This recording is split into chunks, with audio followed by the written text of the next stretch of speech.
The day humanity walked away. The last speech before the fall. Commander Elias Vance adjusted his collar, the weight of history pressing on his shoulders. The towering doors of the Galactic Council chamber loomed before him, their ancient engravings depicting the rise of alien empires that had ruled for millennia. Humanity had only been a member for 3 centuries, barely a blink in galactic time. "Ready, sir." His aide, Lieutenant Mara Finn, stood beside him, her fingers hovering over a datapad. "As ready as I'll ever be," Vance replied. "Today, we changed the course of history." The doors groaned open. The Chamber of Mockery. 200 alien representatives, scaled, feathered, chitinous, turned as one. Some whispered. Others smirked. A few didn't even look up, too engrossed in their own affairs. At the center of the semicircular hall sat High Prelate Dvorak, his 4 arms folded, his crimson eyes gleaming with barely concealed amusement. "The human representative has the floor," droned the automated announcer. Vance stepped onto the speaker's platform, his boots echoing in the sudden silence. 3 centuries of exploitation. "Esteemed members of the Galactic Council," he began, his voice steady. "For 300 years, humanity has served this body. We shared our technology. We fought your wars. We enriched your economies." A Vrexian delegate snorted. "Get to the point, human." Vance didn't flinch. "And in return? Our patents were stolen. Our colonies were blockaded. Our people were treated as second-class citizens." He tapped a control. Holograms flared to life, displaying damning evidence, trade logs, suppressed inventions, intercepted communications. The Council's arrogance. High Prelate Dvorak leaned forward, his voice dripping with condescension. "If you have grievances, there are proper channels." "This isn't about grievances," Vance said.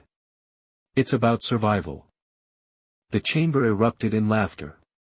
A reptilian Zenthian slapped his tail in amusement. "Survival? Your pitiful worlds depend on us." Vance waited for the noise to die down. Then he dropped the hammer. "As of today, Earth and all human territories are withdrawing from the Galactic Council.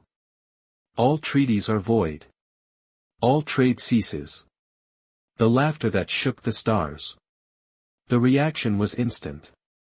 Dvorak's mandibles twitched in disbelief before he burst into harsh, clicking laughter. Others joined, mocking, howling, some even wiping tears from their eyes. "You'll crawl back within a year," a Thalorian sneered. Only one being remained silent, Lyra Solene, the ancient Ari scholar. Her silver eyes locked onto Vance's, filled with something like recognition. The walk that changed everything. Vance didn't argue. He didn't plead. He simply turned and walked away, the jeers of 1,000 alien voices ringing behind him. "They're not taking us seriously," Mara muttered as the doors sealed shut. "Good," Vance said. "That's exactly what we wanted." The first domino falls. 6 hours later, in the depths of Earth's orbital shipyards, Dr. Tomas Mercer activated Protocol, Silent Recall. Across the galaxy, human-made systems, FTL drives, medical synthesizers, even planetary climate regulators, began their slow, inevitable countdown to failure. And the Galactic Council? They never saw it coming. The first cracks in the Empire. 6 months after the walkout. The Galactic Council had expected humanity to beg for reinstatement within weeks. They were wrong.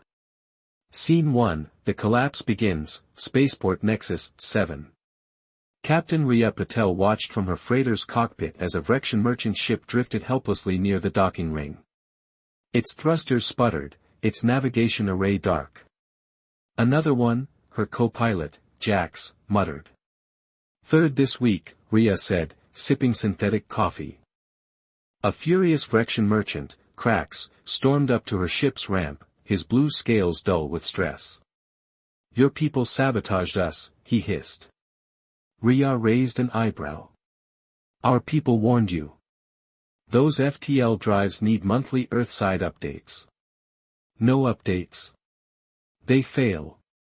Kraxa's frills flushed purple. You planned this. Rhea smirked. We prepared. Scene 2, The Medical Crisis, Council World Zyphar Prime.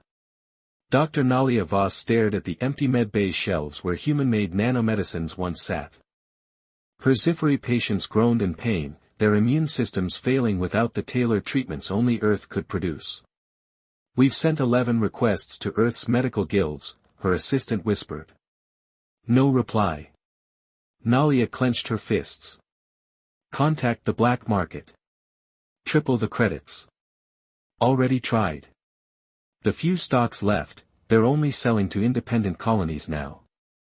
Not council affiliates. A child coughed weakly in the corner. Nalia closed her eyes. What have we done? Scene 3, The Secret Meeting, Earth's Shadow Cabinet. In a hidden bunker beneath Geneva, Dr. Tomas Mercer, architect of protocol, silent recall, faced Earth's War Council. Phase 1 is complete, he said. FTL, medicine, and agricultural systems are failing across council space. President Anya Kurosawa leaned forward. Casualties? Minimal, so far. Their elites hoarded our tech. Now. Even they can't fix it. A grim smile spread through the room. Scene 4, The First Defector, Ari Scholar Lyra's warning. Lyra Solene, the only council member who hadn't laughed at Vance's resignation, now stood before the High Prelate Dvorak in private. This is exactly what happened to the Ari Empire 12,000 years ago, she warned. We exploited a younger species. They left. Our civilization collapsed. Dvorak scoffed. Humans are not the Ari's ancient foes. They're ants. Lyra's voice dropped to a whisper. Ants build empires too. Scene 5, The Black Market Boom, Smuggler's Moon, Haven, 9. Joran the Defiant, a former slave, now ran the largest underground tech ring in the sector. Human FTL stabilizers. Last 3 in stock, he barked to a crowd of panicked alien traders. A Thalorian aristocrat shoved others aside. I'll pay 10 million credits. Joran grinned. Sorry. Humans gave me one rule, never sell to council loyalists. As the aristocrat screamed in rage, Joran tapped a hidden comm. Tell Earth, the seeds are planted.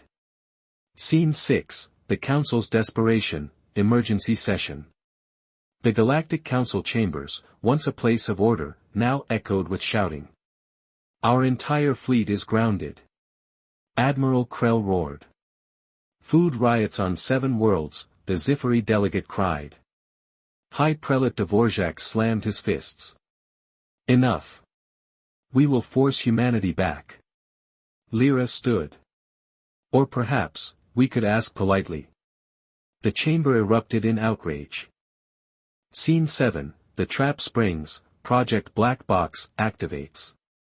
Deep in Council central data vaults, a dormant subroutine, buried in human-made AI cores, awakened. System override initiated. Council archives, purging in 24 hours. No warning. No demands. Just silent, unstoppable deletion. Final hook for Part 3. As the Council scrambled, Earth's first stealth ship slid into the Vrexian home system, unseen, unchallenged. Its mission. Not war. Not revenge. Just, a message. You had your chance. The Council's desperate gamble. 8 months after the walkout. The Galactic Council's veneer of control was cracking. On the industrial world of Zyphar Prime, the air recyclers sputtered their last human-maintained cycles, filling the upper domes with a toxic haze that turned the sky the color of bruised flesh. In the orbital docks above Vrexian Prime, 300 warships floated impotently, their navigation cores displaying the same mocking error message in 20 languages, Terran systems update required. High Prelate Dvorak stood at the panoramic window of the Council's emergency session chamber, watching as another transport ship, this one carrying the last of the Zifari medical elite, fled the system under cover of asteroid debris. His reflection in the reinforced glass showed the first signs of decay.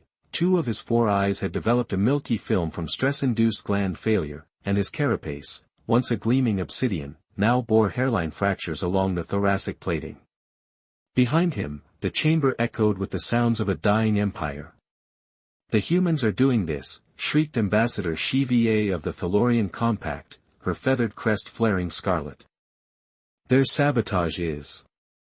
"Their compliance," corrected Lyra Soline quietly from her seat in the observer's gallery.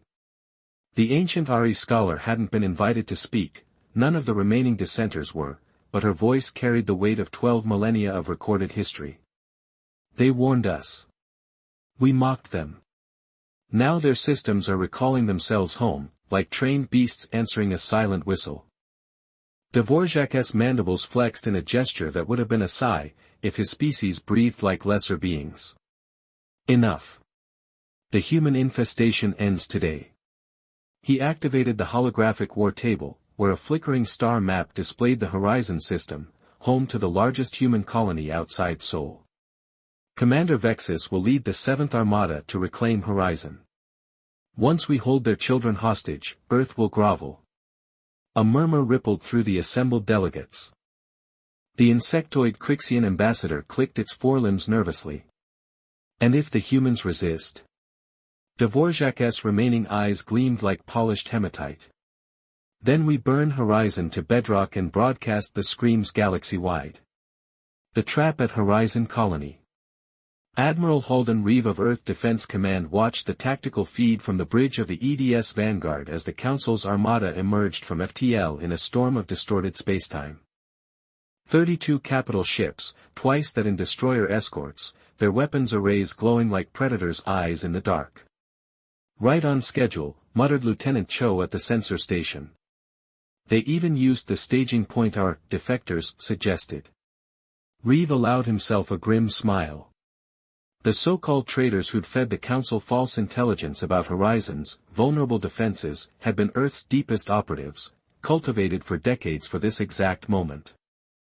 On the surface of Horizon, Governor Alira Voss stood in the colony's central square, her face lit by the ominous glow of the descending fleet. Around her, the colonists moved with eerie calm. Children were ushered into underground shelters without tears. Farmers parked their harvesters in neat rows before walking, not running, to the armory. "They really think this will work," Alira said to the empty air. Her earpiece crackled with Reeve's voice, "Let them think it." The weapon that wasn't. Commander Vexus of the Vrexian 7th Armada tasted victory like copper on his tongue. His tactical display showed 0 orbital defenses, 0 fleet resistance. Just a single outdated defense platform drifting lazily above the colony. "Pathetic," he spat. "All batteries, target the..." The weapons officer screamed. "Sir. Our targeting systems are..." Every screen on the bridge flashed red. Then black. Then displayed a single line of Terran script. "Authorization required, input Commander Vance's personal code." Vexus froze. Vance. The human ambassador who'd walked out. Whose security clearances had never been revoked because the Council assumed he'd come crawling back. A new voice filled the comms, calm, amused, and utterly human. "Hello, Commander. Admiral Reeve here. I believe you wanted to discuss surrender terms." The mutiny heard across the galaxy. It started on the Vrexian flagship. A junior engineer, one who trained under human mentors, stood from his station and walked out. Then the Thalorian gunnery crews lowered their weapons. Then the entire Crixian contingent shut down their engines. Within minutes, the armada was in chaos. Vexus roared orders, threatened executions, even fired his sidearm into a console, but the tide had turned. The fleet wasn't just disobeying, it was remembering. Remembering which species had saved them during the Nixian plague. Which engineers had stayed behind to repair their ships after the Battle of Dark Star. And which empire had spat on those hands? The message. When the dust settled, Admiral Reeve transmitted one sentence to the Council's remaining loyal ships. Go home. Tell your masters we don't take hostages, but we do keep promises. As the shattered armada limped back to Council space, Phase 2 of Earth's plan activated. In data centers across 1,000 worlds, human-made AI whispered. Initiate reckoning protocol. And the real collapse began. The Ari's warning. 1 year after the walkout. The air in the Galactic Council's central chamber smelled of decay. The once pristine filtration systems, designed by human engineers and left to crumble without maintenance, now pumped an air thick with the musk of desperation. High Prelate Dvorak's carapace had dulled to the color of dried blood, his once imposing frame now hunched under the weight of a collapsing empire. Before him, the holographic star map flickered erratically, its human-made projector cores succumbing to planned obsolescence. 27 systems blinked red, former Council territories that had severed ties in the last month alone. This is insanity, shrieked Ambassador Chevier, her feathered crest matted with stress-induced oil. The Nixian rebels are using human weapons against us. Our own ships won't fire on them. Dvorak's middle left eye twitched, a nervous tic he developed after the Horizon debacle. He still woke in the night screaming, haunted by the transmission of his own armada turning against him. Where is the Ari scholar? He rasped. The chamber doors hissed open. Lyra Soline entered, her silver robes whispering against the floor. At 12,000 years old, she moved with the grace of a comet, slow, inevitable, luminous. The other delegates fell silent. Even in ruin, the Ari commanded respect. You asked for me, High Prelate. Her voice was soft, but it cut through the room like a knife. Dvorak gestured to the star map. Tell them what you told me. About the other time. Lyra's ancient eyes reflected the dying lights of 100 systems. 12 millennia ago, the Ari Empire ruled this quadrant. We encountered a young species, the Keldari. Clever. Adaptable. Hopeful. She limped to the center of the chamber, her biomechanical staff clicking against the floor. We did to them what you've done to humanity.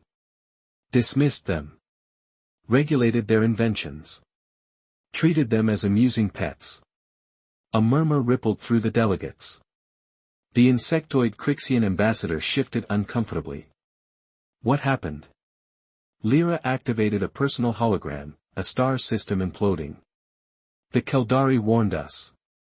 Then they left. Within a decade, our reactors failed. Our cities suffocated. The empire collapsed from within. She looked at Dvorak. Because we never realized, their entire infrastructure was designed to self-destruct without them. The secret meeting on Earth. President Anya Kurosawa stood before the floor-to-ceiling windows of the Lunar Intelligence Directorate, watching Earthrise cast blue shadows across the war room. Around the table sat Earth's Shadow Council, Admiral Halden Reeve, Dr. Tomas Mercer, and a newcomer, Agent Darian Cole, freshly extracted from deep cover in Council space. They're planning a direct strike, Cole said, tossing a data chip onto the table. Holograms flared to life, shipyard activity near the Alderan Drift, weapons testing, troop movements. Dvorak's desperate. He's pulling every favor to build a fleet outside human-designed systems. Reeve scowled. Can they do it? Barely. Cole zoomed in on a half-constructed dreadnought. Their new ships are patchwork, Vrexian hulls, Thalorian engines, Crixian weapons. No standardization. No AIs. They'll be slow. Uncoordinated. But if they reach Earth. Kurosawa turned from the window. How long? 2 months. Maybe less. A silence settled over the room. Then Mercer laughed, a dry, chilling sound.